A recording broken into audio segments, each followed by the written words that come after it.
Unboxing 5 kilograms of vegan protein powder from bulk powders.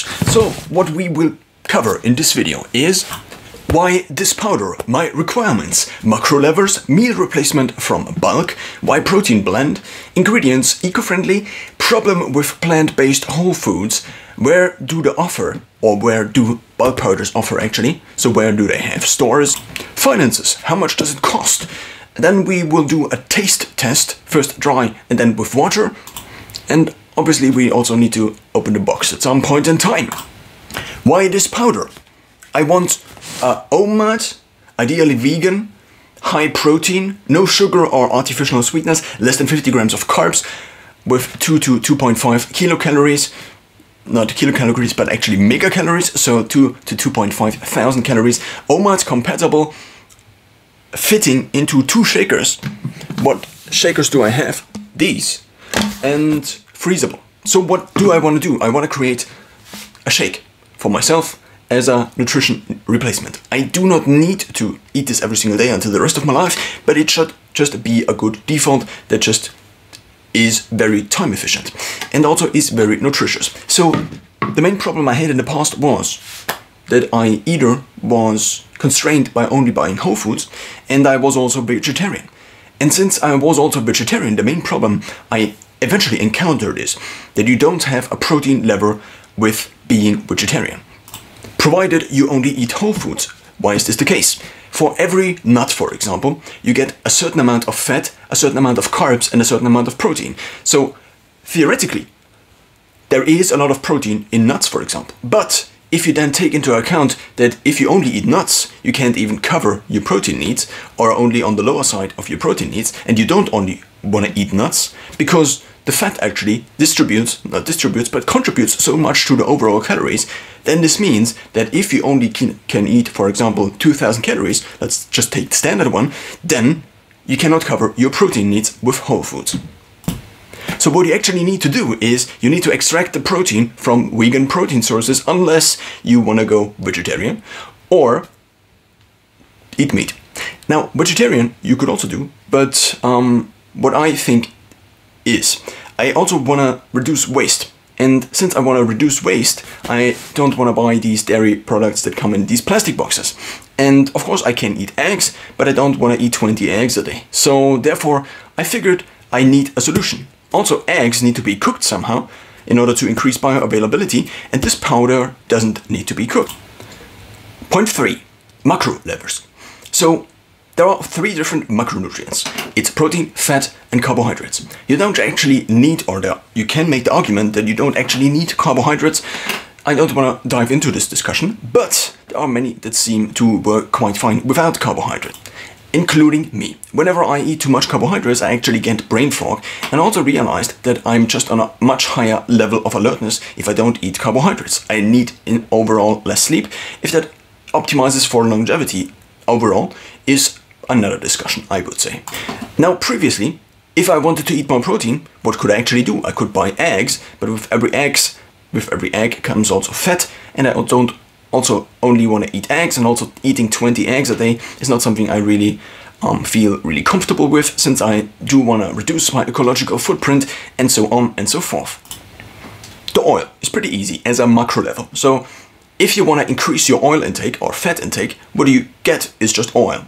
For example, olive oil or macadamia nuts oil, or you could also get avocado oil. There seems to be an argument to avoid certain types of plant-based oils, such as sunflower oil, but this is also not really the discussion for this, or rather the place for this. Increasing carbs is something I don't want to do, so therefore constraining carbs to 25 to 50 grams a day is pretty hard, because already from the normal vegetables you kind of need to eat if you want to eat vegetables, and there seems to be some evidence that eating vegetables is kind of a very basic overlap between all of these different diet approaches. Therefore, you already get a lot of vegetables, not a lot of vegetables, but a lot of carbohydrates from these vegetables. Therefore, adding carbohydrates from another source seems to be not that reasonable. So therefore, if I already have vegetables in my diet, which I still have, then I already have enough not vegetables, but carbohydrates. And given the fact that I want to reduce the carbohydrates to the actual minimum and get rid of them, this I don't need a carbohydrate lever. Of course, I can still have a carbohydrate lever because it is very easy to get carbohydrate without fat and without oil. Without not fat and oil, but without fat and protein. Protein levers. When it comes to eating everything, then meat is a very good protein lever. Of course, it also comes with a lot of fat sometimes, but chicken breast, for example, is very lean. So for 100 grams, I think you get 20 grams of protein and almost no fat and almost no carbs. So it's the ratio that counts, the ratio of the macronutrients to each other. I tried Huel in the past, as these meal replacements or shakers still show, and what didn't work with Huel is that I had too much carbohydrates and too little protein. So therefore I actually need to switch to a protein powder because there seemed to be no high protein powder or no high protein meal replacement powder out there. Also, I kind of want to specify it to my needs, adding, as I said, different plant-based oils, but also adding still potentially eggs and also a few other things like spices. Now, why does a protein blend make sense? If we assume that now we just strip certain plant-based foods from the protein, or the protein from these foods, and we put it into a box like this and then ship it to customers, which is very nice, then of course I need to get rid of my whole food approach. And my whole food approach, yeah, actually I think that's right, and accept that I will have a supplement in my diet. Of course, protein powder is also not that cheap. This is the reason I actually found this protein powder to be very nice, because it is also not that expensive. The same is true for Huel. It's not that expensive, but it's also not that cheap. Why a protein blend? There seems to be some evidence that food variety is important. If I then eat the same thing every day, at least the thing I eat every day should be as variable as possible. So therefore, having protein from different sources, like in this here, which we will shortly discuss what is actually in there, seems to be very nice. Here are the benefits listed on the website. High protein. Each serving contains an incredible 23 grams of protein, with every 35 grams of a scoop, from a blend of 5 premium plant-based sources. Full of flavor. There are 7 different flavors. I opted for the unflavored version because obviously if you add flavor, this also adds artificial sweetness and so on and so forth, and also alters the macronutrients. Lactose free, it's a smooth texture, muscle maintenance, morning, noon or night. Great any time of the day. Let's talk ingredients. By the way, if you are already bored, just skip to the end when I unpack the whole thing and taste the whole thing.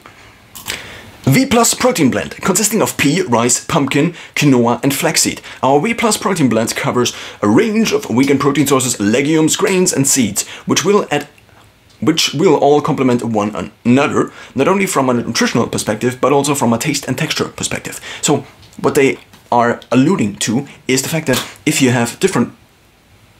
So basically there's a big problem with protein sources, and this is bioavailability. So one single protein source contains only a few different amino acids. What you actually need, or ideally would need, is a protein source that has all the different necessary amino acids, the ones we cannot produce or get basically from another source, the essential ones, ideally in the same ratio. But this is of course not the case. So if you add different ones together, they actually overall blend together, and therefore the potential that one amino acid is limiting, for example, muscle synthesis, is lower. Very famous combinations are, for example, eggs and also potatoes. But if you now are plant-based and you add different protein sources, then you are potentially on the safer side compared to only eating pea protein, for example, which you also could do, which is a lot cheaper actually. Now here is the full ingredient list for the unflavored version, which I have. V Plus TM Protein Blend, pea protein isolate, brown rice protein, pumpkin seed protein, flaxseed powder, quinoa flour, emulsifier, sunflower lecithin, stabilizer, xanthan gum, digyme enzyme complex, amylase, protease, cellulase, lactase, cellulase, lactase, lipase. I actually switched into the German pronunciation in between. There are apparently no allergens in there. It is suitable for vegetarians, vegans, GM-free, so genetically not modified plants, gluten-free and lactose-free. Storage, you can store it in a cool, dry place. It probably lasts for a year or two, since it is just dry powder. Now, for every single serving of 23 grams of protein, which is one scoop, you get 131 calories apparently, which is kind of uneven. You could also take more of these, and actually we will maybe calculate it later on. So if you want a similar proportion to Huel, for example, where every scoop is exactly 200 calories. Actually, it is kilocalories, but usually you leave out the kilocalories, the kilo from the calories. So what you could do is 53 grams, which is 1.5 scoop, you could say, is equals 200 calories. But of course, this is only protein. So therefore, if you add also fat in there, which you then can do, you actually are better off if there is not so many calories in there. And since protein doesn't have as many calories as fat, protein usually has 4 grams per, or 4 kilocalories per gram. Fat is 9 kilocalories per gram, and carbs are also similar to protein, basically almost the same. One scoop of 35 grams would result in 23 grams of protein, 2.3 grams of fiber, and 131 calories. Actually, if we take a look at the 100 grams, then we have a total of 6 grams of fat per 100 gram, carbohydrates 5.5, of which sugar is 0.5, fiber 5.3, protein 72. So I thought it was about 80% protein, but it's only 72, probably due to the fact that you would to have extracted even further to get even a higher protein count or protein percentage per 100 gram. And there seems also to be 1.68 grams of salt in there. This again was only for the unflavored version, which I have, and I won't discuss the other ones because you can just look it up, I guess. Sustainability, which previously I called eco-friendliness. Over 87% of our pouches, so the pouches are the bags in which they come in, are fully home compostable using a triple layer of natural cellulose, biodegradable film and FSC certified paper.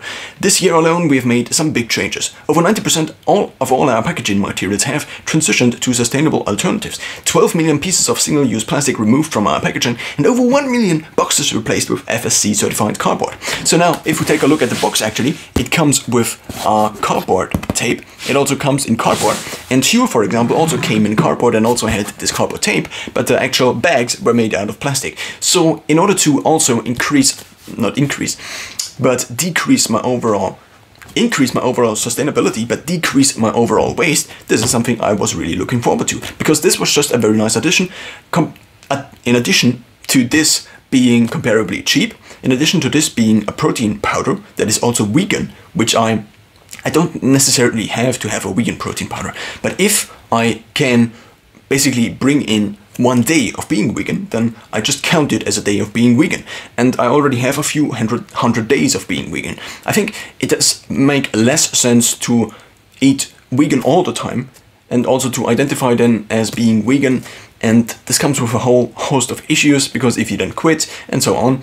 So I just say I'm vegetarian, at least until now. But I also don't really say to everybody I'm vegetarian, because recently I actually realized that without something like this, potentially a meat-based diet might make more sense for me again. Therefore, I'm now trying this in addition with trying it as a shake, and this is kind of what I'm currently at. That's basically what they say about this here. What I additionally would get for my shakes is basically frozen vegetables from the grocery store, which come in 1 plastic bag per kilogram. Now, the next step, or the next point, problem with plant-based whole foods, I already told you about. Where do they offer? Let's take a look at the countries. Basically a few main countries of Europe, including the United Kingdom, which, if you didn't know, is not part of Europe, but not the US. So it's Denmark, Germany, España, Europe in general, France, Ireland, Italy, Netherlands, Österreich oder Austria, Polska or Polski, Portugal, Romania, Switzerland, Svenska, and Jestina or Jesko, Sverige.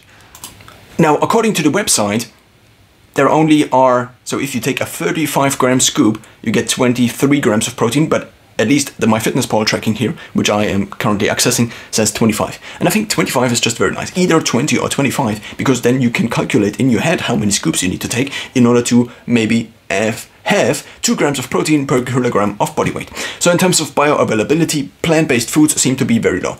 If you just take lentils, for example, then lentils, this is something I heard as a ballpark number. According to a graph I just found, cow's milk, for example, has a bioavailability of 1 or 100%, beef 92%, soy 91%, which seems to be very odd, then pea protein isolate 89%.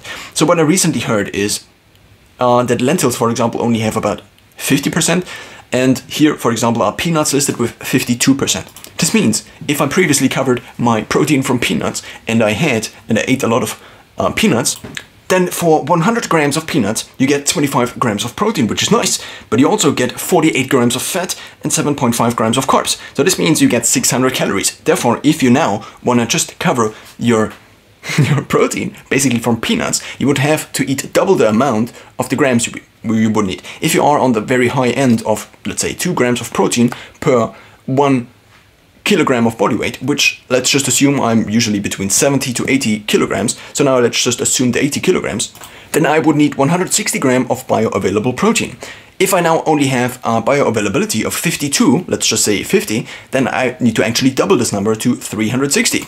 This means I would have to eat about 1.4 kilograms of peanuts, which amounts to 8.3 megacalories or 8,400 kilocalories, which is a little much and probably will get me and end me up being overweight and fat in the long term. Which might be partially the reason why I ended up fat the last 2 years. Not that fat, but higher in body fat than I was used to and also would have liked to be. And this is the essential problem of getting your protein from plant-based sources. Nuts, peanuts, they just have too much fat and also too many carbs. And that's the problem with plant-based whole foods covering your protein. Finances. This whole thing is 5 kilograms, and these are actually 2.5 kilogram bags. So one bag is about 30 euros, which is, or more like 35 to 40 euros in total, with all the different discounts I had, which weren't a lot, but it was a lot, amounted to 75 euros. So now let's open it up before I again misspell anything. So it says on the box, no cutting. Potentially because you could hurt the layer, which is the... I actually don't know. Oh yes, I can use this knife, which is basically very dull. So let's open up finally the package. I could actually move it a little bit, such that you see it a little bit better. And what is very weird about this whole thing is the fact that the website is almost identical to the Huel website. So since I already ordered Huel and I tried it basically for 2 months or 2.5 months, I was basically already used to every single detail. Even the discounts are basically almost identical. And even the box now here. I got a Huel box that is almost identical to this box with my first delivery. And then the next boxes weren't these very nice boxes anymore. Probably a marketing gag. In comparison, this is the Huel box. Looks very similar. And also a 4-letter logo. Of course, this is again more on the eco-friendly, at least design vibe, with this cardboard that is actually a little bit beige. So now what do we have in there? It is recyclable and it's just very easy to impress me in terms of being eco-friendly, I guess. Just write a few things on the website and make the thing come not in plastic bags. But what if everybody just did this? Then there would be a lot less plastic waste. So we have a lot of cardboard in here, and it already looks like it is made out of not plastic, but this looks very cardboardy. Now also because the bags are so big, there seems to be not that much of a storage issue in here. These are, I mean, this box had 6 kilograms and it's significantly bigger, I would say, than this box, which has 5 kilograms. Now let's finally take one of the bags out of the box. And this is what it looks like. It's a very huge bag, and this is something I think that's good. So, because the bigger the bag, the more usually space efficient the bag is, and the less bag you need per kilogram or gram of protein powder. So now let's take a look. This is the front, and it doesn't look like it could withstand a lot of weather, for example, or if you, for example, stored it in a cellar or basement, which would be maybe very moist, then I would think that this could potentially get bad very quick. I'm just laughing at my own ability to pronounce words and find words. So, I mean, we basically already covered almost everything, which leaves us with the question what it tastes like. So let's open up one of these bags, finally. And there seems to be no dedicated thing where you actually can tear it off. So therefore, I think cutting it open would be the better option. So therefore, let's take a scissor and cut it open. Now keep in mind, this is not designed to be... I actually think about potentially getting pictures before, which I now just did, and I already prepared the set for the next video, basically, where I then will try to make these shakes I am talking about all day long and for the last few months. So now let's try to open the package. I also figured that it would make sense to first fold it and then to have a good cutting line. Regarding the taste, obviously this is the unflavored version, and I expect it, similar to Huel, not to taste like much of anything. I would say Huel tasted not so good in total, because it was also the unflavored version. And also, it doesn't need to taste good, it only has to be actually good. And the better it tastes, maybe in our modern world, the better something tastes, actually the worse it is, you could argue. But of course, that's not a very good proxy for making food decisions. So now, let's finally open the bulk vegan protein powder. So there seems to be already some protein powder here. Oh no! This is my desk, basically. It actually smells kind of nice. This is what it looks like. Pretty yellowish, beige. So let's try a little bit. And there is a scoop in there. I already figured where is the scoop. So this is what it looks like up close. Potentially.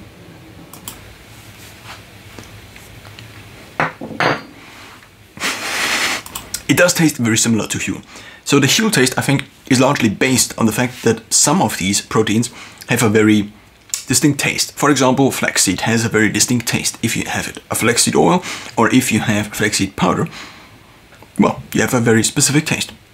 Now let's try to shake it with, or just mix it in a bowl in order to eat it. Maybe potentially also. Now, a major thing with Huel I figured out is if I add spices, oil, and also vinegar, it tastes actually very nice. And I actually did fry Huel a lot, which is then part of the reason why I got rid of my pans and pots as an experiment, because if I just get rid of these, I just cannot cook anymore. And the only thing I still have now is a water heater. So this means I'm just running this experiment fully. And I mean, for 10 to 20 euros, I still can buy, again, pots and pans. But until then, I kind of have to use this.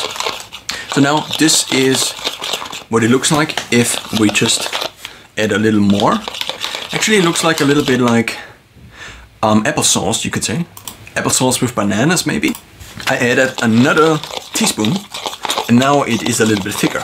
So if I add salt to this, I think I could already just spoon this or eat this like this. It looks a little bit like nut powder, actually. Even though there are no nuts in there. Why are there no nuts in there? Because probably nuts are, compared to the other foods, expensive. Therefore, extracting the protein out from the nuts might not be as beneficial. So now let's actually try to eat it. This is what it looks like. It's eatable, I would say.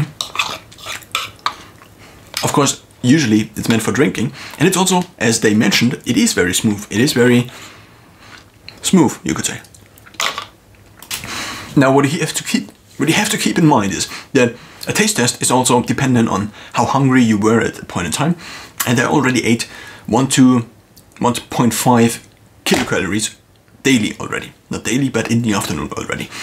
One thing about other taste tests I sometimes do is the fact that sometimes I'm completely fasted for either 22 hours or 24. Sometimes I even fast multiple days and then taste something. And then in the beginning, it doesn't taste actually at all. And then once the taste kicks in after 2 to 3 hours, it actually begins to taste a lot more intensive. There's also something you have to think about. And also your taste actually adapts. If you leave out very sweet things and very processed things, of course this is very processed, but there I think is no other option in order to not eat meat again, at least for me, or to, I don't know, I don't want to eat 15 or 20 eggs a day. And also it's just very time consuming to still boil the eggs and to just eat them. Because if you don't boil the eggs or heat them up in any way, the bioavailability of the eggs is actually halved. Now, one of the best tasting oils is pumpkin seed oil. And what I could already really see myself doing, even though that's of course exactly what I want to avoid, is just all over my keyboard. And now, why am I even filming this at the desk? Well, now I have this powder in here, and what I now could add is potentially also vegetables, because I still have, or plan to have, a few hundred grams of vegetables in the daily diet. But what I also realized is that over the last years, so basically, as a short story, I kind of forced myself to eat more when I was a teenager because I didn't gain weight when it comes to muscle mass, and therefore I ate more, and therefore for the last years I think my stomach and my digestive tract are usually kind of expanded. So now if we add a little bit of more water and also salt, then we already have something that is quite dark. I should add a little bit more water still. Now what I have is a very greenish looking thing, because it's not actually black, the pumpkin seed oil, but actually more on the greenish side. It just looks black the more you have. And now we have this kind of texture, which you now could use to fry it, but that's kind of not the purpose of this. But you could still use it in order to make pancakes and so on, I guess. There is only one problem: if you have no eggs in there, then the whole thing just is not bound as well together, and therefore the pancakes usually fall apart, I guess. Now, if we taste this, I also added a little bit of salt. If I add the rest of the spices, then I am sure that it will taste very similar to Huel with adding all of these spices. But with Huel, I realized that adding the spices is kind of getting rid of the Huel taste. Whereas here, I could see myself eating this for the next weeks, months, potentially years even. Yeah, it actually tastes nice. Now, compared to a chocolate cookie, of course, probably for you not. But for me now, because I'm also accommodated to this, to not eating that many sweets, it actually tastes quite well. Another low-calorie trick is to just add tomatoes in the form of tomato sauce. Then you have kind of a tomato thing here going on. What you can also add is pizza spices, such as oregano or something else that is in pizza usually. And then, or pizza usually. And then you have, what you could potentially also make is a soup. So you add soup spice to water, potentially also the vegetables to water, which means I could also consume my whole diet basically if I don't blend it in order to fit into these shakers. What I could potentially also do is just make a soup within my water heater or my water boiler, and this is kind of another option I still want to leave myself in order to still be able to consume normal food. Something else is that I will still potentially add eggs, and either I eat the eggs whenever I want to eat the eggs, or I just add them and cook them, which probably takes about 10 to 20 minutes, depending on how much you batch the whole thing for a meal prep, for a weekly meal prep. This is now what it looks like with a little bit of tomato sauce, and let's try it again. Tastes actually really good. Just as this here, and the one specific taste of probably the very many flaxseed is just not here. And therefore, I think, at least in terms of taste, I have kind of found a good solution. Of course, there are a lot of other things to consider, such as, can I even digest this thing? But probably digestion is something that adapts over time, and so therefore, it seems that I have found the protein powder for my shake. So this means now, if I want to add more volume to all of it, then I can either add more water or more vegetables. Vegetables are, in terms of calories, basically neglectable. If I want to add more fat to my diet, then I just add more oil. If I want to add more protein, then I just add more scoops of this. In terms of protein now, what we still haven't discussed is the scoop. So let's take a look at the scoop. The Huel scoop actually is very nice, I think. This one is more on the basic side, simplistic side. This is what 35 grams looks like. And, well, that's about it, I guess.